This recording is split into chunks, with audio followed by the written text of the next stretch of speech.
तो hi everyone.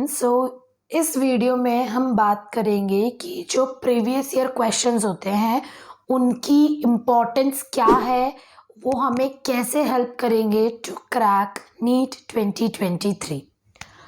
So let's start. First of all, who don't know me, let me introduce myself. This is Neha Sharma. I am a second year MBBS student from SRVS Medical College and I gave NEET in 2020 and I scored 594 marks out of 720.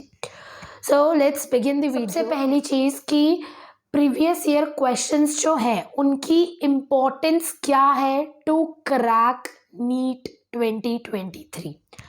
देखो यार, कोई भी exam हो उसके previous year questions जो हैं वो हमें ये हेल्प करते हैं, ये जानने में हेल्प करते हैं कि कोई भी जो टॉपिक है वो कोई भी चैप्टर है उसमें कौन से टॉपिक से ज़्यादा क्वेश्चंस आ रहे हैं। मतलब जिस टॉपिक से ज़्यादा क्वेश्चंस आ रहे हैं वो टॉपिक तो हम छोड़ने का अफोर्ड ही नहीं कर सकते। मतलब अगर तुम्हारे पास बहुत सारा सिलेबस है और तुम एक इम्पॉर्टेंट टॉपिक्स की लिस्ट चाहते हो तो तुम उस चैप्टर के प्रीवियस ईयर क्वेश्चंस लगाओ, तुम्हें पता चलेगा कि कौन सा टॉपिक बार बार पूछा जा रहा है। जो बार बार पूछा जा रहा है वो इम्पॉर्टेंट है। तो एक तो इस चीज़ में प्रीवियस ईयर क्वेश्चंस जो हैं वो हमें हेल्प करते हैं। प्रीवियस ईयर क्वेश्चन से हमें ये पता चलता है कि क्वेश्चंस किस टाइप के पूछे जाते हैं। एक होता है थ्योरी पढ़ना और एक होता है क्वेश्चन लगाना। जब हम थ्योरी पढ़ते हैं तो हमें पता चलता है हाँ ऐसे ऐसी ऐसी चीज़ें हैं, लेकिन जब हम क्वेश्चंस करते हैं तब हमें पता चलता है जो चीज़ें हमने पढ़ी थी उनको अप्लाई कैसे करना है, जो चीज़ें हमने पढ़ी है उनसे क्वेश्चंस किस टाइप के आते हैं। ठीक है, तो प्रीवियस ईयर क्वेश्चंस कोई भी एग्ज़ाम हो, अभी जैसे मैं MBBS कर रही हूँ तो जब हमारे प्रोफेशनल एग्ज़ाम्स होते हैं जो मतलब जैसे हमारे सेकेंड ईयर का एग्ज़ाम हो गया, फर्स्ट ईयर का एग्ज़ाम हो गया, जो ईयरली एग्ज़ाम्स होते हैं उनके लिए भी हम प्रीवियस ईयर क्वेश्चंस देखते हैं कि किस टाइप के क्वेश्चंस पूछे जा रहे हैं, कौन से इंपॉर्टेंट टॉपिक्स है। प्लस जैसे हम नीट PG की तैयारी करेंगे तो उसमें भी हमें प्रीवियस ईयर क्वेश्चंस जो हैं वो यही जानने में हेल्प करेंगे कि किस टाइप के क्वेश्चंस आते हैं, कैसे क्लिनिकल बेस्ड क्वेश्चंस होते हैं। तो प्रीवियस ईयर क्वेश्चंस जो है हमें इस चीज़ में भी हेल्प करता है टू आइडेंटिफाई कि पैटर्न क्या है पेपर का। ठीक है, तीसरी चीज़, अगर आप प्रीवियस ईयर क्वेश्चंस लगाओगे तो आपको पता चलेगा कि आपकी लेवल ऑफ प्रिपरेशन क्या है, आप कितना स्कोर कर पा रहे हो। तो आप अपने आप को असेस कर सकते हो, अपने आप को जान सकते हो कि आपकी लेवल ऑफ प्रिपरेशन कितनी है, आपको कितना और पढ़ना बाकी है अभी। ठीक है, तो प्रीवियस ईयर क्वेश्चंस हमें इसमें भी हेल्प करते हैं। कमिंग टू कि प्रीवियस ईयर क्वेश्चंस जो हैं उनको लगाना कैसे है, तो अभी इस टाइम पे दो टाइप के बच्चे हैं।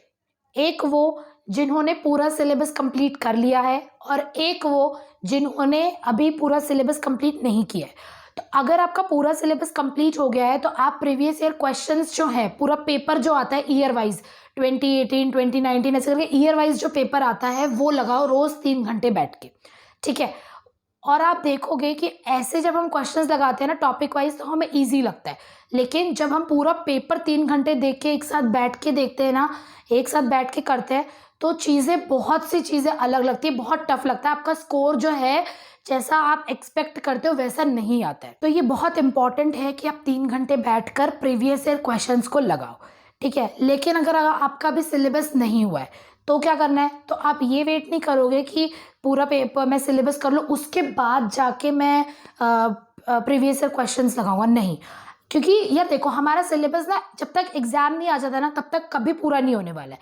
तो आप जो अभी सिचुएशन है ना उसके अकॉर्डिंग काम करो। अभी जो टॉपिक पढ़ रहे हो ना, टॉपिक वाइज भी बुक आती है, तो आप टॉपिक वाइज जैसे अभी आपने कोई टॉपिक पढ़ा तो उस टॉपिक के प्रीवियस ईयर क्वेश्चंस लगाओ। ठीक है, तो लेकिन मेरे अकॉर्डिंग हम 3 घंटे बैठ के जब पूरा पेपर लगाते हैं वो ज़्यादा बेनिफिशियल होता है as compare to topic wise करना, क्योंकि जब हम पूरा एक साथ लगाते हैं तो हमें थोड़े वैरायटी ऑफ क्वेश्चंस लगते हैं, मिसलीनियस टाइप ऑफ क्वेश्चंस लगते हैं। लेकिन जब हम टॉपिक वाइज लगाते हैं तो हमें पता ही होता है कि हाँ ये वाला फॉर्मूला यहाँ फिट होने वाला है। तो मेरे अकॉर्डिंग आप 3 घंटे बैठ के पेपर लगाओ, वो ज़्यादा बेनिफिशियल। लेट्स सम अप, जिन बच्चों का सिलेबस हो चुका है वो रोज़ के रोज़ 3 घंटे बैठ के प्रीवियस ईयर के पेपर्स लगाओ, ईयर वाइज जो आते हैं वो वाले। और जिनका सिलेबस नहीं हुआ है, जो वो टॉपिक अभी आप पढ़ रहे हो उसी टॉपिक का प्रीवियस ईयर लगा लो। ठीक है, टॉपिक वाइज भी प्रीवियस ईयर क्वेश्चंस आते हैं और ईयर वाइज भी आते हैं। तो आप दोनों में से कुछ भी कर सकते हो, बस आपको प्रीवियस ईयर क्वेश्चंस छोड़कर नहीं जाने हैं, उनको अच्छे से कर जाना है। So that's all for this video. अगर आपको ये वीडियो पसंद आए तो इसको लाइक करो, सब्सक्राइब करो, क्योंकि अभी बहुत सारा नीट से रिलेटेड कंटेंट आने वाला है। और अगर आपको कोई टॉपिक में डाउट है तो वो कमेंट करो, मैं उस पर वीडियो बनाने का ट्राई करूँगी। And yes, that's all for this video. Thank you so much. Bye bye.